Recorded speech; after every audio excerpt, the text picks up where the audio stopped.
अगर आप भी अपनी वियतनाम ट्रिप प्लान कर रहे हैं इस साल, so this video is for you. Hi, I am Anu and welcome to my channel the Virgo Compass. And इस इन्फॉर्मेटिव वीडियो में मैं आपको बताने वाली हूँ starting from the flight tickets to e visa, stay, food, everything regarding your Vietnam trip. तो सबसे पहले स्टार्ट करते हैं वीडियो के फर्स्ट पॉइंट पे, which is how to book your flight tickets. India to Vietnam आपको डायरेक्ट फ़्लाइट्स मिलेगी, but सिर्फ लिमिटेड सिटीज़ से होती है। जैसे मैंने दिल्ली टू हो ची मिन करवाई थी एंड हनोई से वापस रिटर्न दिल्ली करवाई थी। ये दोनों फ़्लाइट्स ही डायरेक्ट थी, 4.5 आवर्स लगा था and I chose VietJet airlines.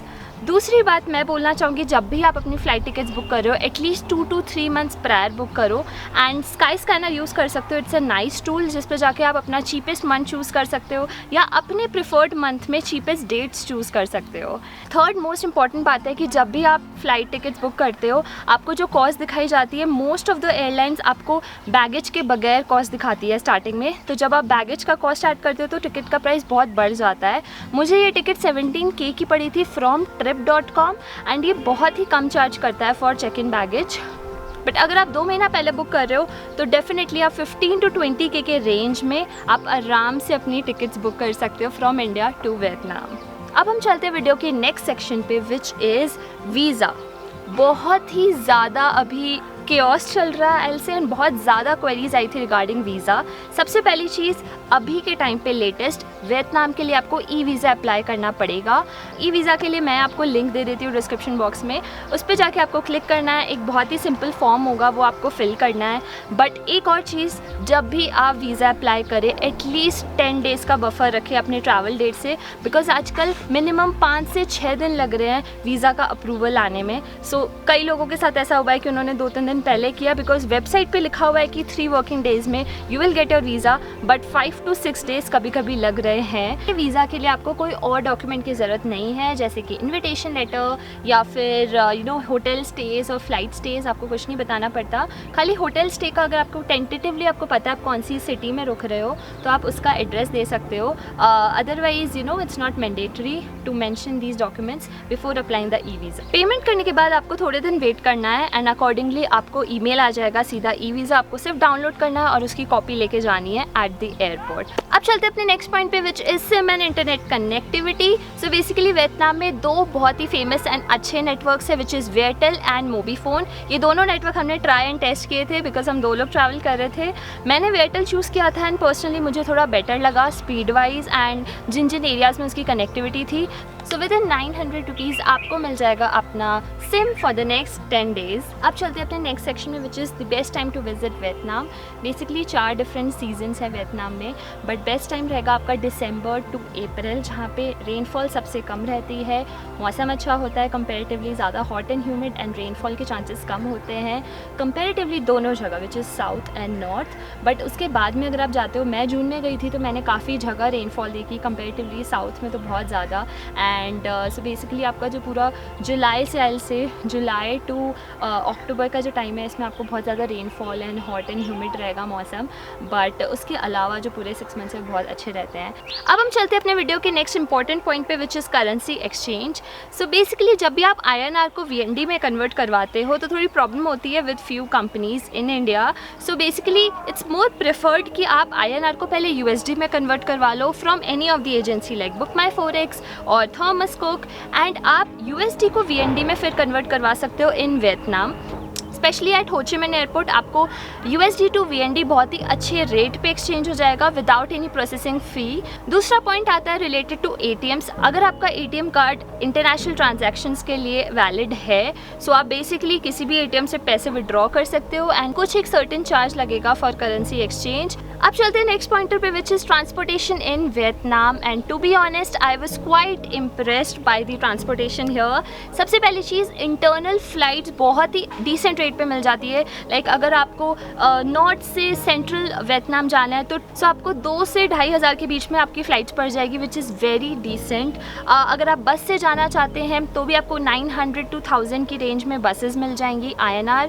अगर आप लोकल टैक्सीज बुक करना चाहते हैं, which is quite expensive, expensive, वो अराउंड 50 रुपीज़ लेती है पर किलोमीटर। लाइक आपका गोजेक एंड ग्रैब चलता है, one of the best applications जिससे आप बुक कर सकते हो। तो बहुत ही ईजी वे में आप डिफरेंट सारे मोड्स ऑफ ट्रांसपोर्टेशन यूज़ कर सकते हो। फ्री ऑफ कॉस्ट साइकिल्स आपको लिमिटेड होटल्स ही देते हैं। लाइक होयान में हमें होयान ओडिसी होटल ने फ्री साइकिल्स दी थी, निनबिन में भी हमें फ्री साइकिल्स मिल गई थी for a certain duration. Otherwise I think around 20 to 30,000 VND में आपको ईजिली साइकिल्स मिल जाएंगी। सो वो भी काफ़ी कन्वीनियंट है एंड छोटी जगहों को कवर करने के लिए बहुत ईजी है। लास्ट ऑप्शन है स्कूटीज़, जो आपको 500 to 700 INR की रेंज में आपको स्कूटीज़ मिल जाएंगी in Vietnam for a day. And इसके लिए आपको इंटरनेशनल ड्राइविंग लाइसेंस नहीं चाहिए। वो लोग सिक्योरिटी के लिए पासपोर्ट का एक फ़ोटोकॉपी रख लेते हैं एंड इट्स मोर प्रेफर्ड कि अगर आप अपने होटल से स्कूटीज़ ले, सो एक ज़्यादा डॉक्यूमेंटेशन नहीं होगा, ज़्यादा हैसल नहीं होगा, वहीं से वहीं आपको स्कूटी मिल जाएगी। सो लोकल ट्रांसपोर्टेशन बहुत सॉर्टेड लगा मुझे वियतनाम में स्पेशली। अब चलते हैं नेक्स्ट पॉइंट पे, which is stage in Vietnam. एक और टिप मैं देना चाहूँगी विच इज़ वेरी इंपॉर्टेंट। जब भी आप फ्लाइट्स बुक कर रहे हो या कहीं भी जा रहे हो, स्पेशली इंटरनेशनल ट्रैवल के लिए, इनका चेक इन होता है अराउंड 2 PM। सो जब भी आप यहाँ पे आ रहे हो अर्ली मॉर्निंग 8-9 o'clock, तो आपको ध्यान रखना पड़ेगा कि ये सारा बफर जो है ये आपको कहीं और स्पेंड करना पड़ेगा, बिकॉज यूजुअली ये लोग रूम आपको जल्दी नहीं देते। मैक्स टू मैक्स ये आपको 12 बजे 1 बजे दे सकते हैं, बट बहुत ही रेयर केस में उससे जल्दी मिलता है। बट इट्स बेस्ट कि अगर आप थोड़ा लेट नाइट ट्रैवल करो या फिर अपना फ्लाइट्स एंड बसेस उस अकॉर्डिंग करो। सो मैं आपको सिटी वाइज अपने स्टेज बताती चलूँगी। फर्स्ट स्टे था हमारा हो ची मिन में। सनोवा साइगांव बहुत ही अच्छा चॉइस था, बहुत सिटी के अंदर था, लोकेशन बहुत अच्छी थी, वॉकिंग डिस्टेंस पे सारे कैफ़ेज़ और अच्छे पॉइंट्स जितने भी हो ची मिन के वो थे। So I will say if you are coming for the first time in Ho Chi Minh, it's a good option. Second था हमारा स्टे इन दलात में we stayed in Dalat eco hotel which was also very good. Rooms decent थे, बहुत luxury नहीं बोलूँगी, but एक बहुत डिसेंट आपको साफ़ सुथरे अच्छे रूम्स मिल जाएंगे। दलात इको होटल के सामने ही एक इटालियन कैफ़े है जो आपको लाइक डिलीवरी कर देता है फूड की एंड बहुत ही यमी पिज़्ज़ा एंड पास्ता देता है। सो अगर आप वहाँ रुक रहे हैं तो you can try that food and बहुत सारे अच्छे ऑप्शंस आपको आसपास मिल जाएंगे। दलात इको होटल आपको स्कूटी भी दे देगा at 600 INR around for 1 day. सो बहुत ही अच्छी डील में आप वहाँ पे रुक सकते हैं। सो बेसिकली थर्ड स्टॉप था हमारा सेंट्रल वियतनाम। तो दनांग एंड होयान हमने कवर किया था 2 दिन में, but we stayed in Hoi An only. So Hoi An में हम लोग रुके थे Hoi An Odyssey hotel. Location I say it was decent, सामने कंस्ट्रक्शन का वर्क चल रहा था तो थोड़ा सा डिस्टर्बेंस था, अदरवाइज प्रॉपर्टी बहुत अच्छी थी, रूम्स काफ़ी अच्छे थे प्राइस के हिसाब से एंड ब्रेकफास्ट इंक्लूडेड था एंड ब्रेकफास्ट में बहुत सारे डिफरेंट ऑप्शंस थे फ्रूट्स एंड वेजिटेबल्स के। नेक्स्ट हमने स्टे किया था निन बिन में। सो निन बिन में हम लोग 2 दिन रुके थे एंड फर्स्ट डे हम रुके थे मुआ केव्स इको लॉज में। सिंस हमें मुआ केव्स का ट्रैक करना था एंड एंट्री फीस आपको देनी पड़ती है, तो हमने फर्स्ट डे अपना वहीं बुक कर लिया था। बेस्ट पार्ट है कि Mua caves eco lodge Mua caves की एंट्री के अंदर है, सो आपको एंट्री फीस नहीं देनी पड़ती अगर आप वहीं रुकते हो एंड ब्रेकफास्ट भी इंक्लूडेड होता है। सेकेंड डे बिकॉज हम मुआ केव्स कवर कर चुके थे, हम रुके थे तम कॉक बुटीक होटल में। And guys if you are going to Ninh Binh, this is one of the beautiful property of Vietnam. 10 out of 10 property है, बहुत ही सुंदर ग्लास से बनी हुई है जगह एंड ब्रेकफास्ट आपके हिसाब से पूछ के बनाया जाएगा। Last we stayed in Hanoi. Hanoi में हमारा बजट कॉन्स्टेंट था, so we found the reasonable kind of hotel there which was called Amorita boutique hotel. इसका प्राइस था अराउंड 1400 रुपीज़ INR पर नाइट एंड ये भी डिसेंट होटल था। I won't recommend it, अगर आपको इससे बेटर मिल रहा है तो you can stay. Rooms and all काफ़ी टाइडी थे, तो यू कैन कंसिडर इट। सारे बुकिंग्स मैंने किए थे booking.com से एंड अगर आप चाहो तो रिज़र्व भी कर सकते हो, पेमेंट आप वहाँ जाके कर सकते हो। सो बहुत ही सेफ़ ऑप्शन लगता है। कैंसिलेशन 2 दिन पहले तक फ्री कैंसिलेशन होती है, सो उसका भी हेडेक नहीं होता है। अब चलते हैं अपने नेक्स्ट पॉइंट पे which is food in Vietnam. Being a vegetarian I was little sceptical कि यहाँ पर कैसे एडजस्ट होगा एंड मुझे कुछ रिव्यूज़ मिले थे कि थोड़ा पेन रहता है you know when you are finding veg options in Vietnam, but to be honest मुझे हर सिटी में बहुत ही अमेजिंग वेज रेस्टोरेंट मिला है। So I will just name all of them and उसके अलावा जितने भी कैफ़ेज़ या अगर आप वीगन कैफ़ेज़ भी जा रहे हो तो आपको वेज फूड ईजिली मिल जाएगा। It's not at all an issue in Vietnam. So सबसे पहले बात करते हैं हो ची मिन की। हो ची मिन में ऑन बुई वियन स्ट्रीट हमें मिल गया था नमस्ते इंडिया नाम का एक रेस्टोरेंट, जहाँ पे आपको साउथ इंडियन, नॉर्थ इंडियन जो भी खाना है सब कुछ मिलेगा and it was a treat for us. Cafes बहुत सारे हैं हो ची मिन में। स्पेसिफिकली हम लोग कोमा कैफ़े गए थे for coffee. We also tried food at Shambhala restaurant at Ho Chi Minh which was very very very good. अगर आप कुछ लोकल कुजीन ट्राई करना चाहते हैं वेज में, बहुत सारे डिफरेंट ऑप्शंस थे एंड बहुत ही यमी था एंड वाइब बहुत अच्छी थी। नेक्स्ट चलते हैं हम होयान में। होयान में भी गणेश रेस्टोरेंट है जो मेन सिटी सेंटर में है। निनबिन में आप जा सकते हो करी किंग इंडियन रेस्टोरेंट में, जहाँ पे हमारे ऋषिकेश के भैया ने ही वहाँ पे 9 साल से है वियतनाम में और उन्होंने अपना रेस्टोरेंट खोला है एंड बहुत ही अमेजिंग खाना देंगे। हनोई में भी स्पेशली सारे रेस्टोरेंट्स हैं। लाइक अगर आप संधू नाम से एक रेस्टोरेंट में जाते हैं, वहाँ पे आपको लोकल कुजीन मिलेगा एंड बुफे सिस्टम टाइप होगा। वहाँ पे आप वेज लोकल कुजीन ट्राई कर सकते हो। हनोई में भी नमस्ते इंडिया है। So Indian food and specifically vegetarian food का आपको इतना प्रॉब्लम नहीं आएगा। But don't forget to try the Vietnamese coffee. If you are a egg fan you can try egg coffee. I am more of a coconut flavor person, so I loved the coconut flavor coffee and ये सारी चीज़ें don't forget to try in Vietnam. Vietnam की और भी बहुत सारी dishes है, जैसे एक बहान मी करके आपको एक चीज़ मिलेगी, लाइक अ सैंडविच होगा बट उसकी फिलिंग एंड ऑल आपको बहुत अच्छी एंड टेस्टी मिलेगी। फो बहुत अच्छी एक डिश है जो आप ज़रूर ट्राई कर सकते हो। वेज में आपको शम्बाला रेस्टोरेंट में मिल जाएगा।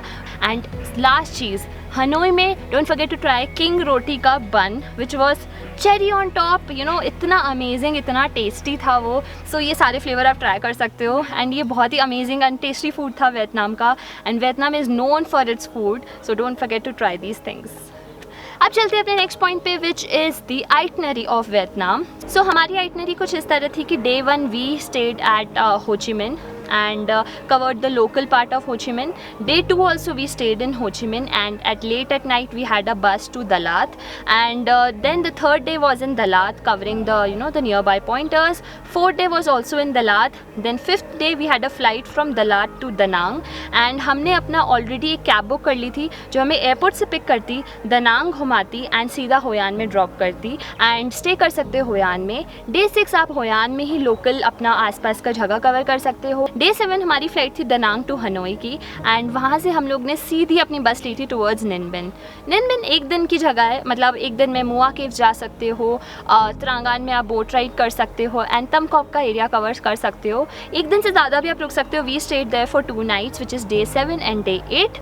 Day 9 हम निकल गए थे from Ninh Binh to Hanoi and 9th and 10th day हम रुके थे हनोई में and 11th day we had our flight from Hanoi to Delhi. So basically इस तरह से आप अपनी आइटनरी प्लान कर सकते हो। अगर आपको इन जगहों के बारे में और डिटेल जाननी है, मैंने इन पे डेडिकेटेड वीडियोस बना रखे हैं। सो मैं अपने लिंक्स अटैच कर रही हूँ, आप जाके देख सकते हो हर एक रीजन के हिसाब से। अब चलते हैं अपने नेक्स्ट पॉइंट पे which is activities in Vietnam. So सबसे पहली चीज़, Dalat is famous for the canoeing activity. तो वहाँ पर बहुत सारे ऐसे छोटे छोटे पॉइंट्स हैं जहाँ पे आप जा सकते हो which is around 2 hours from the main city and उन वाटरफॉल्स पे आप कैनोइंग एक्टिविटी कर सकते हो, बहुत फेमस है। दलात में ही एक रोलर कोस्टर राइड होती है जो कि दतनला वाटरफॉल से होती है एंड वो भी बहुत अमेजिंग थी। अनफॉर्चुनेटली हम नहीं कर पाए थे बिकॉज बारिश हो रही थी। देन बहुत सारी बोट राइड्स होती है। अगर आप हो ची मिन से मेकोंग डेल्टा जाते हो वो भी एक बहुत अच्छी राइड है, one of the famous ride in Vietnam. अगर आप निनबिन में त्रांगान जाते हो तो बोट राइड्स आपको हर जगह मिल जाएंगी, होयान, निनबिन एंड हो ची मिन में भी। And Dalat is majorly famous for the adventurous activities. So these are the activities which you should definitely try if you are going in Vietnam. अब हम चलते हैं वीडियो के last and most important section पे which is the total budget of the Vietnam trip. So minimum 10 days में आप Vietnam को easily cover कर सकते हैं एंड मैं आपको बजट 10 days के हिसाब से बताऊंगी if you are going to each of the region for certain days, like 2 to 3 days ले लेते हैं। सेम मेरी आइटनरी के हिसाब से I tell you the costing. So सबसे बड़ा चंक होता है फ़्लाइट का which can cost you around 15 to 20,000, depend करेगा अगर आप चेक इन बैगेज ले रहे हो या नहीं ले रहे हो, नहीं तो आप और भी सस्ते में कर सकते हो। सेकेंड चीज़ है वीज़ा जो आपको देनी पड़ेगी, $25, around 2,000 rupees you have to spare for the visa. Third आ जाएगा हमारा स्टेज़। तो स्टेज़ का रेंज डिपेंड करेगा आप हॉस्टल में रुक रहे हो या होटल में। सो हॉस्टल्स में आपको 500 to 1000 में बहुत सारे हॉस्टल्स मिल जाएंगे एंड होटल आपको 2000 पर नाइट के हिसाब से मिल जाएगा। थर्ड है पॉइंट फूड आपको 300 to 400 INR पर मील आराम से पड़ जाएगा एंड अगर आप स्ट्रीट फूड ट्राई करते हो नॉन वेजिटेरियन तो और सस्ते में पड़ जाएगा। बीइंग अ वेजिटेरियन आपको थोड़ा सा पॉकेट टाइट रखना पड़ेगा specially for Indian food. Fourth है आपकी एंट्री टिकट्स, जो बाना हिल्स की सबसे बड़ा चंक होगा 2500 रुपीज़ का for the full day, and lump sum आप 1000 रुपीज़ और रख सकते हो फॉर क्रेज़ी हाउस अगर आप जा रहे हो दलात में, या आप बोट राइड कर रहे हो, इन सब का आप 1000 to 1500 का रेंज रख सकते हो। नेक्स्ट पॉइंट आ जाता है हमारा ट्रांसपोर्टेशन। सो अगर आप फ्लाइट्स के थ्रू ट्रैवल कर रहे हो इंटरनली विद इन वियतनाम, सो मेरा बजट था अराउंड 6000 रुपीज़ का, जिसमें मैं नॉर्थ से सेंट्रल एंड सेंट्रल से साउथ ही वाला एरिया पूरा कवर किया था। आप बसेस से भी कर सकते हो जो आपको 900 रुपीज़ लगेगा almost for a 12 to 13 hour की जर्नी। आप स्कूटीज़ अगर कॉस्ट करते हो तो 5 to 700 की रेंज में आपको स्कूटीज़ पड़ जाएगी। साइकिल से आपको कभी फ्री ऑफ कॉस्ट या फिर 150 to 200 INR में हो जाएगा। सो ये आपका ट्रांसपोर्टेशन का बजट हो गया। तो लास्ट बजट आ जाएगा आपका सिम का कॉस्ट, जो आपको अराउंड 900 रुपीज़ का पड़ेगा फॉर 10 डेज़, एंड आप करेंसी एक्सचेंज का 1000 to 2000 एक्सचेंज रेट और मान लो। सो अगर आप इन सब का टोटल करो तो आपका अराउंड मिनिमम 40,000 अगर आप हॉस्टल्स एंड बजट में स्टे कर रहे हैं, बसेस में ट्रैवल कर रहे हैं, एंड मैक्सिमम आपको 60,000 में ये पूरा का पूरा ट्रिप वियतनाम का ईजिली कवर हो जाएगा। एंड ट्रस्ट मी, इन्हीं के बीच में मेरी कॉस्टिंग थी, बिकॉज मेरा ना बजट था ना लग्जरी वाला ट्रैवल था, इन दोनों के बीच में मेरी कॉस्टिंग पड़ी थी फॉर 10 डेज़ इन वियतनाम। तो इंस्टाग्राम पे मैंने कुछ दिन पहले प्रॉमिस किया था कि I answer all the questions regarding the Vietnam trip. First question था, is remote working possible in Vietnam? Yes, totally. अगर आप हनोई एंड हो ची मिन को अपना बेस रखते हैं, इवन इन होयान आप इजीली काम कर सकते हैं, इंटरनेट वॉज स्टेबल। दलात एंड दलात एंड निनबिन के कुछ एरियाज़ में आपको उतना अच्छा स्पीड नहीं मिलेगा, still you can consider as a weekend trip from the base location. Next question था, what language of communication people use? Vietnamese यहाँ पे बहुत ज़्यादा यूज़ होती है, एंड इंग्लिश आपको बहुत कम लोगों को पता होगी, but usually hotels and all में बेरेबल होगा। गूगल ट्रांसलेटर आपका बेस्ट फ्रेंड बनेगा यहाँ पे बहुत कुछ समझाने के लिए। I had to use Google translator, otherwise English बहुत ईजिली लोकल्स को नहीं आती है। So you can use the applications and internet use करते हुए you can communicate to them what you want to say. Next question था, is Hue worth visiting? We skipped it because हमने सुना था कि अगर आपके पास टाइम ज़्यादा है तो definitely you should go to Hue from Hoi An, but अगर टाइम कम है so you can skip it. थोड़े टेम्पल्स एंड वैसी वाली वाइब से अगर आपको चाहिए आप जा सकते हो, otherwise you can skip it. Next question था regarding solo travelling for women, and for Vietnam I think it is one of the safest country. कुछ रीजन्स थे जो मैं अकेले ट्रैवल कर रही थी, ऑल्दो मैं अपनी फ्रेंड के साथ गई थी, and I found it really safe. अगर आप भी वियतनाम ट्रिप प्लान कर रहे हैं so I hope this video will be helpful to you, and कोई भी आपको अगर डाउट्स है, कुछ भी चीज़ है जो I have missed out, so you can just comment down in this video and I try to answer all of them. Thanks for watching this video, I hope you liked it. हम मिलते हैं अपने next video में, and Vietnam series का ये last video था। Next video will be from Himachal, so stay tuned and don't forget to like, share and subscribe, and take care.